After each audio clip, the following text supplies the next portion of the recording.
At my son's college awards ceremony where he won Student of the Year, my ex-wife stood up during her speech and said, "I'm so proud." My son succeeded despite having a father who's just a plumber. He could have ended up like him. Her lawyer boyfriend added, "Thank God he got your genes, not his father's." 200 people gasped. Then my son took the mic and said, "Mom, should I tell everyone who paid my $180,000 tuition while you spent child support on vacations?" Chapter 1: Pipe Wrenches and Broken Promises. You ever walk into a room and just know, you're not supposed to belong? That's how I felt standing at the back of that grand university auditorium. Rows of proud parents sat in polished suits and designer dresses, murmuring with nervous excitement, craning to see their kids receive their honors. I wore clean jeans, a collared shirt, and the same scuffed work boots I've worn for the past 22 years. My hands were scrubbed raw, but the faint scent of copper pipe and grease never really leaves. Still, I was there, because he was mine. My son, Ethan, the boy who used to fall asleep on my chest while I rocked him in a recliner after 12-hour shifts. The kid who asked me once, "Dad, how come your hands are always cracked?" and then kissed them like they were battle scars.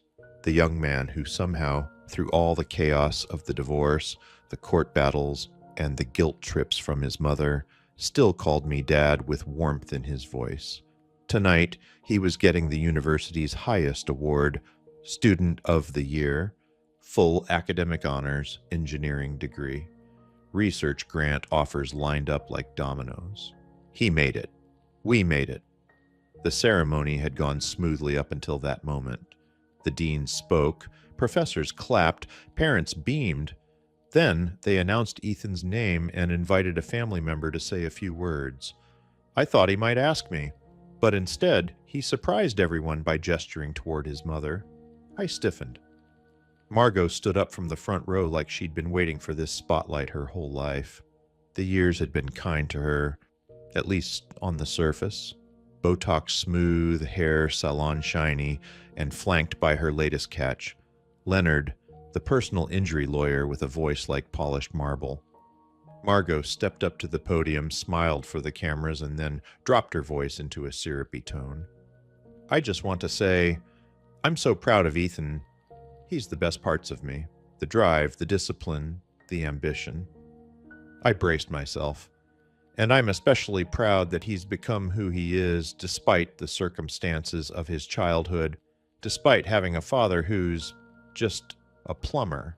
He could have ended up like him, but instead, he rose above. There was a sharp inhale from the audience, a ripple of discomfort, but she wasn't done. Leonard, ever the polished parasite, leaned forward from his seat and added with a chuckle, "Thank God he got your genes, Margot, not his father's, or he'd be elbow deep in someone's toilet."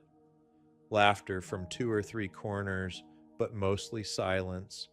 I didn't move, didn't blink, just clenched my jaw and looked at my son.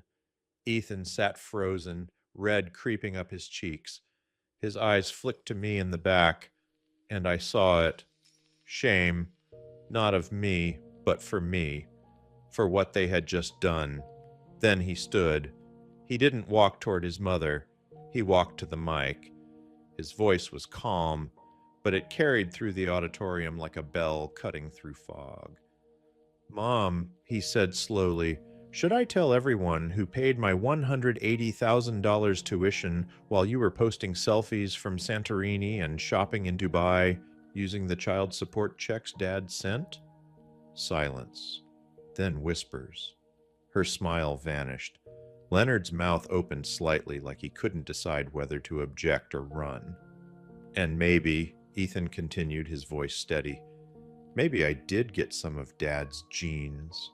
Because the man who taught me what integrity looks like, who never missed a single support payment, never missed a birthday, and still came to every science fair, even when you refused to tell him the dates, is standing right there."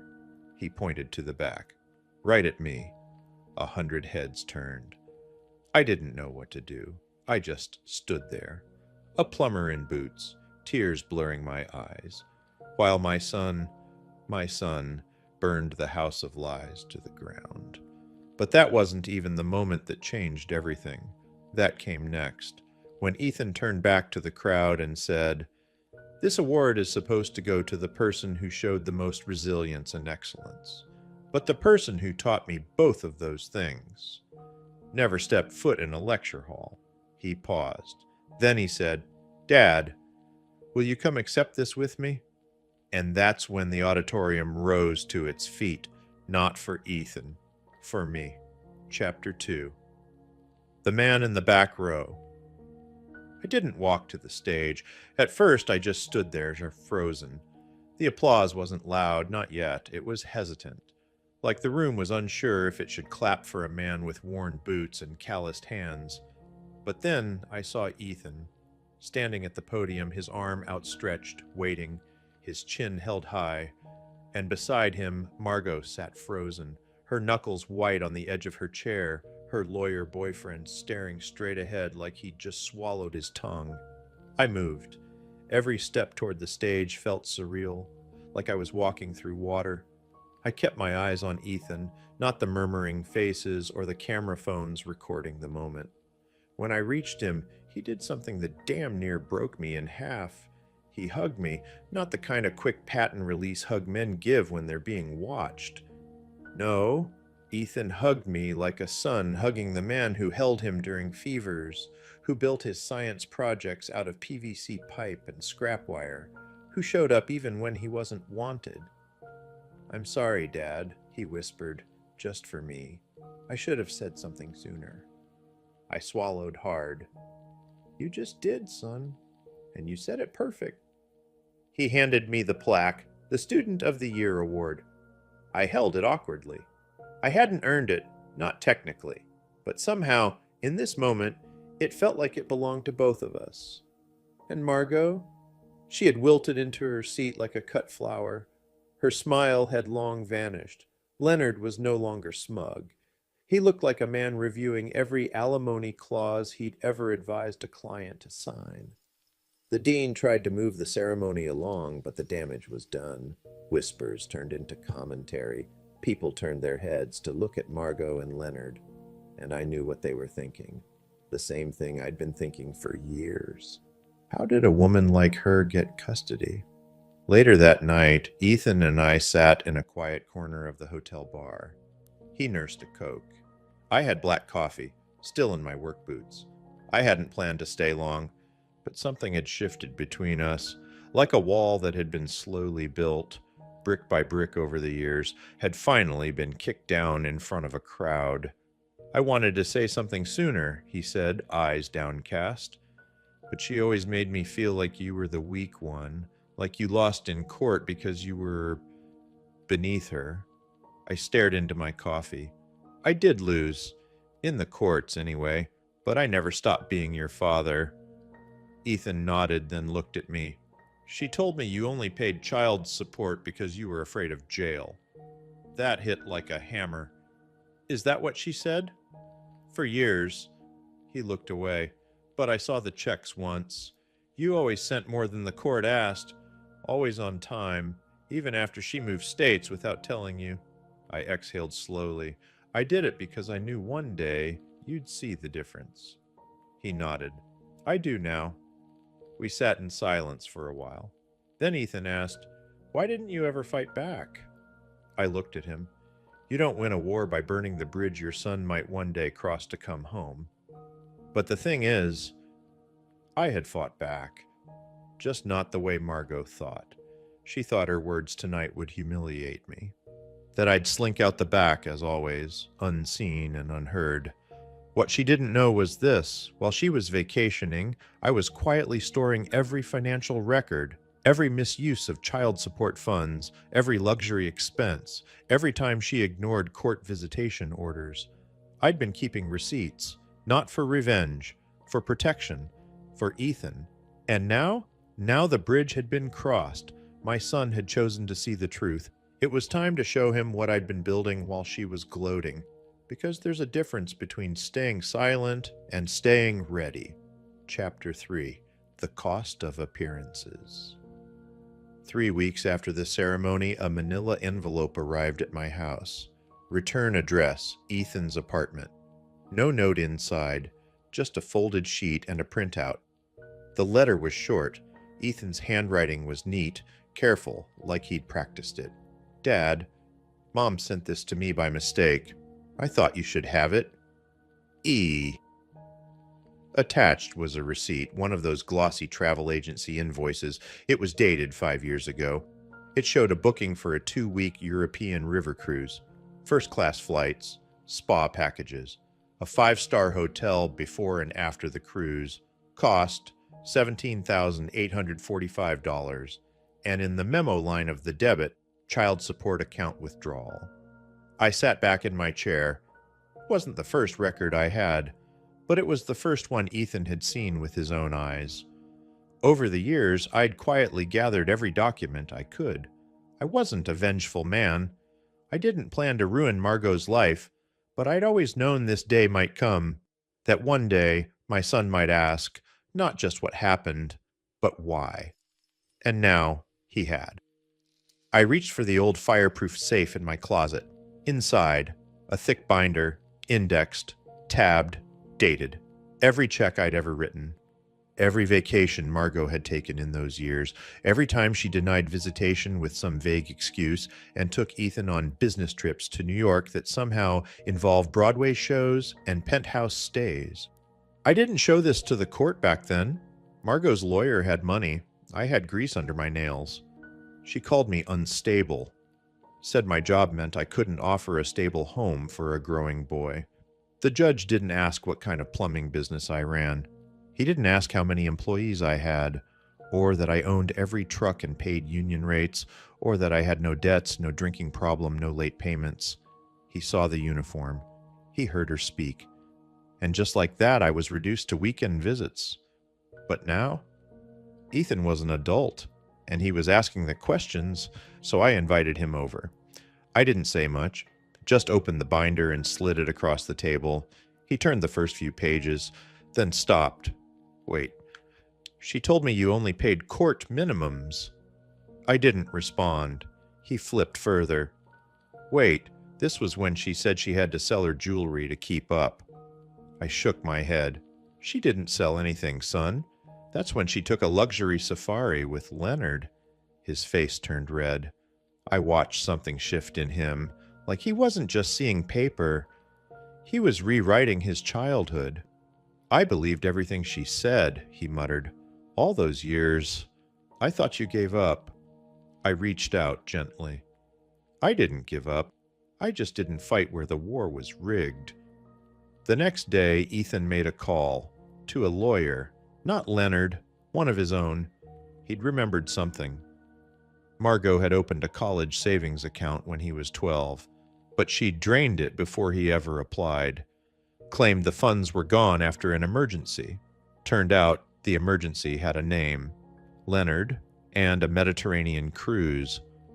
Over the next month, Ethan's lawyer, a sharp, quiet woman with a calm voice and a spine of steel, began building a case. Not criminal, not dramatic, just factual. Margot had violated multiple provisions in the original divorce and custody agreement: misuse of funds, false reporting, blocking visitation. Ethan, now an adult, was requesting an independent audit of his college finances. And since he was now aware that the money that paid for his tuition didn't come from her, he wanted a statement entered into legal record in case she ever tried to spin her story publicly again. It wasn't a court case, not yet. It was a truth reckoning, and Margot, she felt it.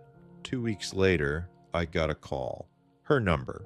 I let it ring 4 times before I answered. She didn't say hello. She just said, "So you finally turned him against me." I waited, then answered calmly, "No, you did that the moment you stood up in front of 200 people and mocked the man who made sure your son never had to take out a single student loan." Silence. Then she hung up. I haven't heard from her since. But Ethan, he was just getting started. He had one more thing planned, something I didn't expect, something that would turn our quiet reckoning into public truth. And it would happen on a Sunday, at a church, at Leonard's retirement speech. Chapter 4. The moment the church fell silent. The church was full. Sunlight poured through stained glass as music from the small pipe organ echoed through the vaulted arches.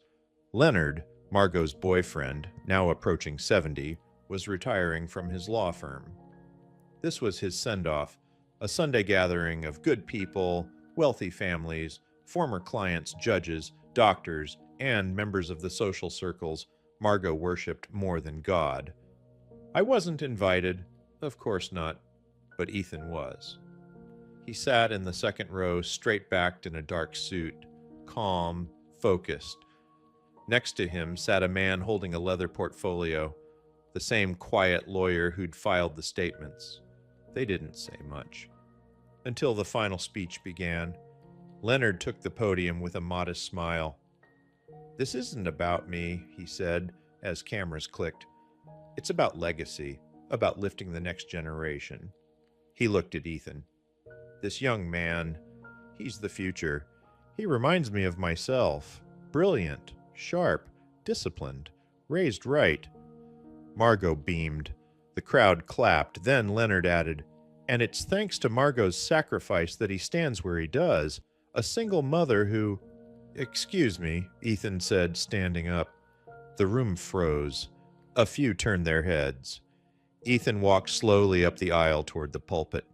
Even Leonard looked confused. "Ethan, I'd like to say a few words about legacy." Leonard nodded, trying to control the moment. Of course. But Ethan didn't take the mic. He turned around to the crowd and spoke. "My name is Ethan Patterson, and I want to thank everyone who helped me reach this point, especially the man who paid every cent of my $180,000 college tuition." He paused, while being called just a plumber by the people in this room. Murmurs. A woman gasped. A man shifted uncomfortably in the pews. Ethan continued. "My father didn't wear a suit to work. He didn't sip wine with judges or host fundraisers. He wore boots and came home smelling like copper and grease, but he showed up. Every school play, every holiday, every weekend he was allowed. He locked eyes with his mother. My mother once told me he gave up, that he didn't care." He held up a binder. "Here's the truth. Every payment, every gift, every check, and every vacation she took with Leonard." A hush fell. You could hear the wind outside, and the air left Margot's lungs. Ethan laid the binder on the pulpit, then turned to Leonard. "You said I remind you of yourself. I hope not. Because I'd never use another man's money to raise a child and then mock him in front of 200 people. Leonard's jaw clenched. Ethan didn't stop. "My father taught me the value of quiet dignity, of showing up, of sacrifice. Not for applause, but because it's right." He stepped down, but before returning to his seat, he looked back at the crowd. "And for the record, I hope my kids turn out exactly like him." Silence. No music, no applause. Just stunned, breathless stillness. Margot's face was frozen in a pale grimace. Leonard's hands trembled at his sides. Then, like something out of a movie, the priest stepped up, cleared his throat, and said, "Let us close this service with gratitude. Gratitude for truth, for humility, and for the reminder that legacy is not about wealth, but integrity." The organ played, but the church never recovered from the silence that came before it. That night, Ethan came over for dinner. We grilled steaks, sat on the porch, watched the sun go down without saying much. But before he left, he hugged me, longer than usual. Then he said, "You didn't need to fight back all those years, Dad. You won without ever throwing a punch." I smiled but didn't say a word, because in the end, the church fell silent, but the truth echoed louder than anything Margot or Leonard could have ever spoken. Epilogue: The Gift That Echoed. A month later, I received a letter. It came in a crisp white envelope stamped with the gold embossed seal of St. Catherine's Church, the same place where Ethan had delivered his truth like a blade of quiet thunder. Inside was a simple handwritten note from the priest. Dear Mr. Patterson, after hearing your son's words that day, several members of our congregation approached me privately. One of them, an anonymous donor, has chosen to match your original $250,000 contribution with one condition: that our new children's wing be named not after a sponsor, but after a value. And so, by unanimous vote, the dedication plaque will read, The Integrity Wing, in honor of Robert Patterson, a father, a builder, a man who showed up. With gratitude, Father Caleb Jennings. I stared at that note for a long time, then quietly folded it, placed it in my old toolbox in the garage, right next to the first invoice I ever wrote for a plumbing job. Some legacies don't wear ties, some wear calluses, and they echo, long after the room falls silent. Was this revenge perfectly justified, or should the storm have raged harder? Drop your verdict below. I read every single one. Hit like if you crave justice, and share this story with someone who needs its fire. Subscribe to Lauren's story, because here, betrayals don't sleep. They hunt their owners. Every shadow hides a reckoning. Every mask breaks, and every betrayal is answered. Stay sharp, stay unbroken, stay tuned.